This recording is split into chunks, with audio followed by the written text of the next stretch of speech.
Hello, mathematicians. Today we're learning about fractions and decimals, more specifically about number lines counting by thirds. To get us started, here we have a number line with some whole numbers. So we have 0, 1, 2, 3, and 4.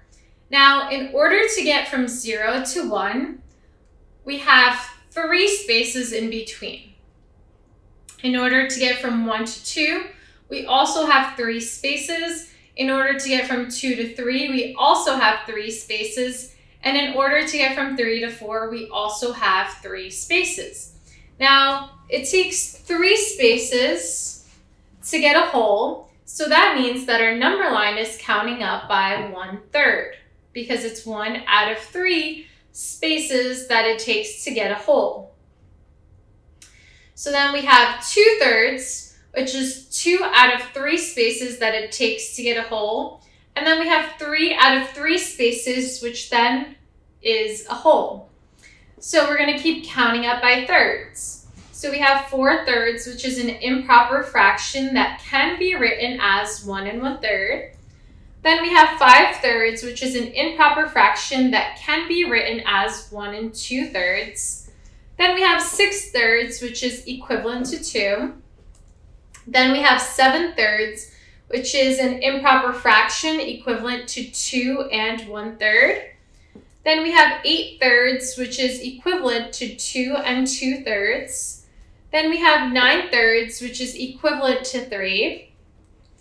Then we have 10/3, which is equivalent to 3 1/3.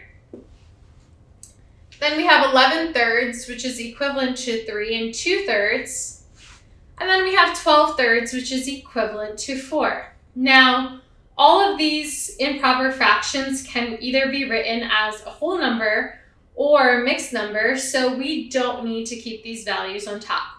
So this is our number line that is increasing by thirds. So here we have a vertical number line, which is also counting up by thirds, and we know that because there are 3 spaces in between 0 and 1.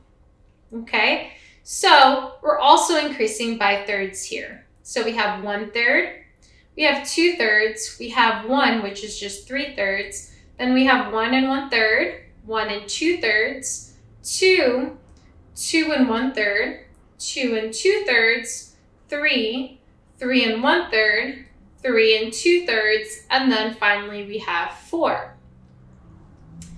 Now, if we wanted to go ahead and take these values and write them as decimals, we would have to take 1/3 and then divide the numerator divided by the denominator. So 1 divided by 3, where 1 is our dividend and 3 is our divisor. So we then ask ourselves, how many times does 3 go into 1? Well, it doesn't, so we're going to put a 0 up here. And then we're going to add a decimal point and a 0. Make sure you bring up the decimal point. And then we're going to ask ourselves, how many times does 3 go into 10? Now, we ignore the decimal point for right now because we brought it up. And so 3 goes into 10 3 times. And that's because 3 times 3 is equal to 9. So we're going to go ahead and write the 9 there. Then we're going to subtract these two values. 10 minus 9 is equal to 1. Because we have a remainder, we're going to go ahead and add a 0 and then see what happens. So we ask ourselves, how many times does 3 go into 10? Well, 3 goes into 10 3 times, and that's because 3 times 3 is equal to 9. So we're going to go ahead and write the 9 and subtract. 10 minus 9 is equal to 1. So we're going to add another 0 because there's a remainder. Bring down the 0, and we have 10. And we ask ourselves, how many times does 3 go into 10? 3 goes into 10 3 times, and that's because 3 times 3 is equal to 9. We're going to add the 9 underneath and then subtract. Notice that there's a pattern here that keeps going, and we're going to continue having a remainder of 1. So this is actually a repeating decimal. It goes 0.333333, and then it just goes on and on forever. So in order to represent a repeating decimal, we're going to write it as 0.3 with a line above it. So now that we have our repeating decimal, we're going to go ahead and write it over 1/3 because this is the decimal that 1/3 is equal to. Then we're going to go ahead and find the decimal equivalent to 2/3. And again, we're going to divide the numerator divided by the denominator, so 2 divided by 3. That means that 2 is going to be our dividend and go on the inside, and 3 is going to be our divisor and go on the outside. We ask ourselves, how many times does 3 go into 2? Well, it doesn't, so we're going to go ahead and add a 0 above the 2. Then we're going to add a decimal point and a 0 after that. Make sure you bring up the decimal point. And then we're going to ask ourselves, how many times does 3 go into 20? Well, 3 goes into 20 6 times, and that's because 3 times 6 is equal to 18. We're going to write the 18 underneath the 20 and then go ahead and subtract. 20 minus 18 is equal to 2. Because we have a remainder, we're going to add a 0 and bring it down. Then we ask ourselves, how many times does 3 go into 20?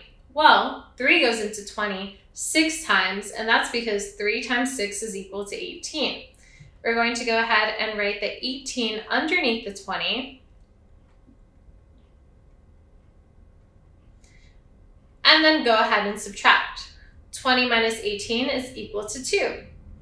Again, we're going to add another 0 because we have a remainder, and ask ourselves, how many times does 3 go into 20? Well, 3 goes into 20 6 times, and that's because 3 times 6 is equal to 18. We're going to go ahead and write the 18 underneath the 20 and then subtract. 20 minus 18 is equal to 2.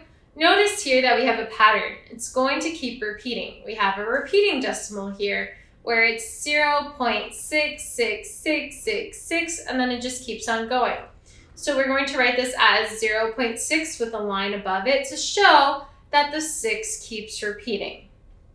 So now that we know that 1/3 is 0.3 repeating and 2/3 is 0.6 repeating, we can fill out all the other decimals. So notice here that we have a pattern that is increasing by 0.3 repeating.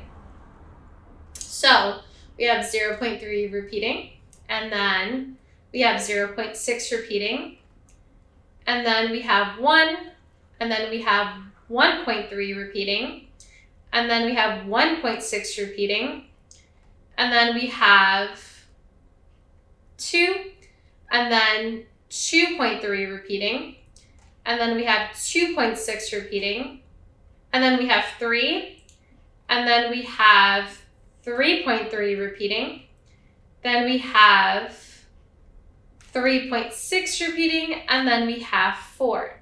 All right? So if we get rid of those fractions, we could just see our numbers in decimal form.